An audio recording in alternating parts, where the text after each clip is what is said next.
As the sun rises on the appointed day, the Grendel lords of Dubhtraig are made finally horribly aware that this is not simply a raid against the coast, that the city itself is the Empire's goal. Imperial soldiers, among them a significant contingent of Navarre and Varushkans, seize the towers that guard the approach to the sprawling docklands.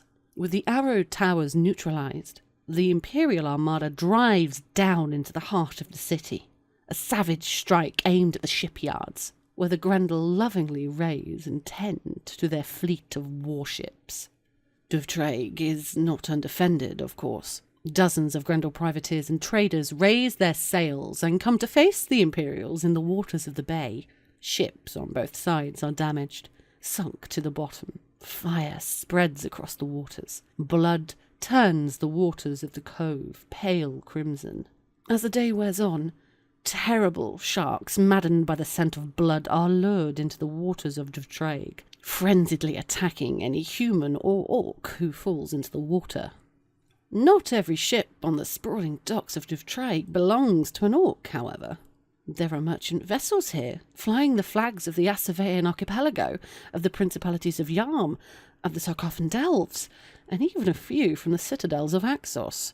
There is panic among these human traders. They loudly proclaim their neutrality in this conflict, pointing to the fact that the Empire is not at war with them to secure their ships, their crews, and their cargoes. Where possible, their vessels are left alone. Inevitably, there are a few unfortunate incidents in the bloody fog of war, but for the most part, the vessels belonging to foreign nations are spared. Disciplined marcher and highborn soldiers capture and hold a portion of the western docks, providing essential cover to allow more troops to disembark, but also to allow ships to take on the slaves liberated from the domination of the Grendel. Those slaves who realize that the Empire represents a once-in-a-lifetime opportunity for freedom take the chance to turn on their masters and make their own way to the docks if they can. Dozens of desperate humans and orcs fight their way to freedom, in some cases joining the fighting alongside the raiders. The great numbers of Imperial orc warbands prove particularly effective at rallying their enslaved cousins to their banners, while others flock to the freeborn vessels, eager to escape lives of endless brutality and cruel suffering. The fighting begins on the quaysides, then spills into the narrow streets of the city proper. Unsurprisingly, the League excels here. These bravos raised on hundreds of brawls in the alleys of Tassato and Savos, on the walls of Holberg, in the back streets of Temeshwar, use the terrain to their advantage, engaging in close quarters fighting and daring smash-and-grab raids against the wealth of the Grendel. And everywhere through the fray there are Urizen, wielding their strength with preternatural calm, striking with the relentless surgical precision where they can to best turn the tide of a fight, then moving quickly to a new location.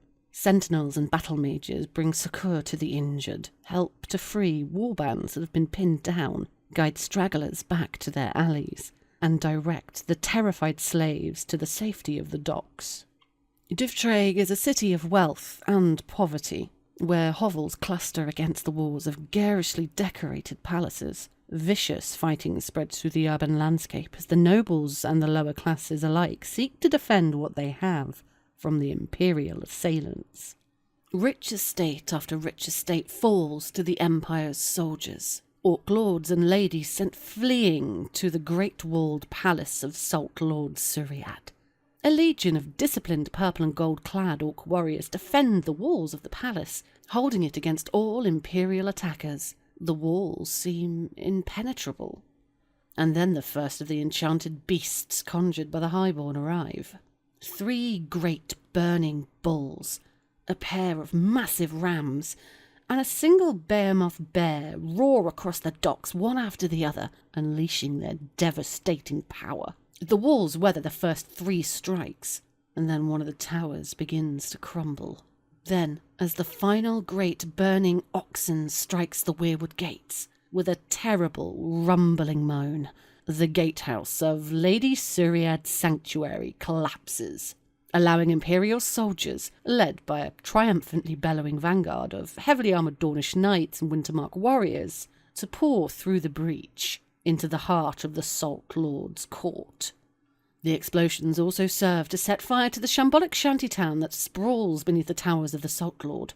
The flames leap joyfully between the pitch and tar-soaked wooden buildings, meeting another fire coming in the opposite direction. History will probably never know who fired the shipyards. Perhaps it was a vengeful, freeborn corsair. The memory of the destruction of the Storm and the burning of Italia.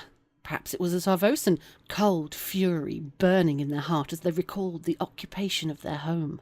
Perhaps it was an Urizen veteran of the invasion of Spiral, methodically anointing another warehouse with oil before expertly hurling a burning brand through the door.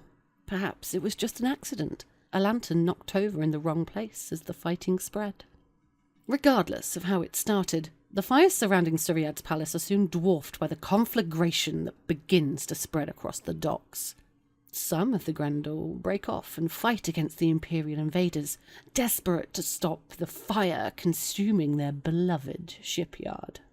At the same time that the main force is attacking the city proper, a secondary force strikes south of the city into the mines that are the source of so much of Dubhtraig's wealth.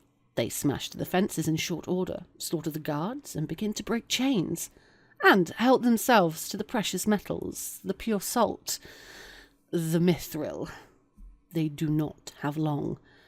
This part of the raid is perhaps the riskiest element of the entire plan. The fighting is brutal. Imperial Orc Reavers and the Varushkan Wagon Raiders in particular are adept at fighting in the close confines of underground tunnels and galleries.